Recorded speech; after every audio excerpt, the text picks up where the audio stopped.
ప్రభువునందు ప్రియులకు యేసుక్రీస్తు నామములు శుభములు తెలియచేయుచున్నాం. ఈ దినము హెబ్రోన్ క్యాలెండర్ వాగ్దానము. కీర్తనలు పాడుచు ఆయన ఆవరణములలో ప్రవేశించుడి. కీర్తనల గ్రంథము 100వ కీర్తన 4వ చరణంలో దైవజనుడు ఈ మాటలు తెలియజేస్తూ ఉన్నాడు. ప్రియమైనటువంటి దైవజనమా, కీర్తనలు అనేటువంటివి మన హృదయ అంతరంగంలో ప్రభువును ప్రేమించుటను బట్టి, ఆయన మనకు కలుగజేసిన ఆనందమును బట్టి పాడేటువంటి వారంగా ఉంటాం. బైబిల్లో ఎప్పుడు ఎవరు ఎక్కడ కీర్తనలు పాడుతూ వచ్చినారు.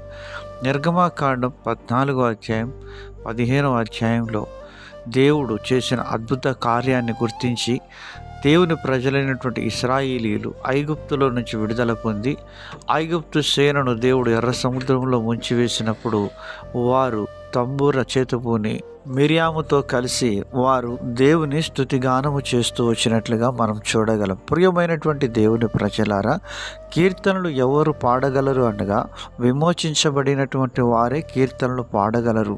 నీ జీవితంలో విమోచించబడిన అనుభవం నీకుంటున్నదా? అయితే ఆయనను గురించి కీర్తనలు పాడొచ్చు. ఆయన సన్నిధిలో మనం ప్రవేశించే వారంగా ఉంటాం.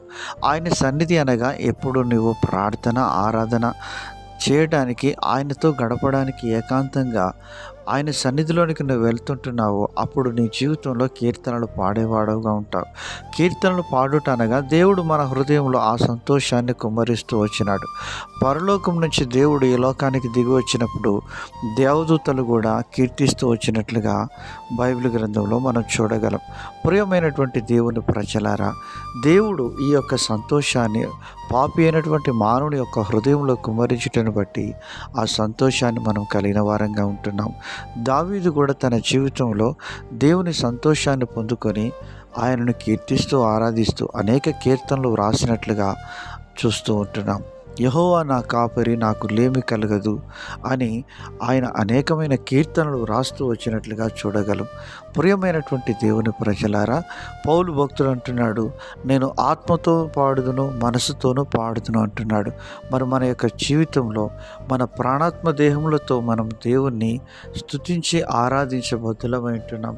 అలాగున స్తుతించి కీర్తిస్తూ ఆయన సన్నిధిలో మనం ప్రవేశించాలని దేవుని యొక్క వాక్యం మనకెంతో ఖచ్చితంగా సెలవిస్తుంది. మరి మన జీవితంలో అటువంటి రక్షణ ఆనందాన్ని కలిగి ఉంటున్నామా? దావీదు అంటున్నాడు, నీ రక్షణ ఆనందం నాకు మరలా పుట్టించుము. అలాంటి అనుభవంతో మనం దేవుని సన్నిధిలో ప్రవేశించదుము గాక.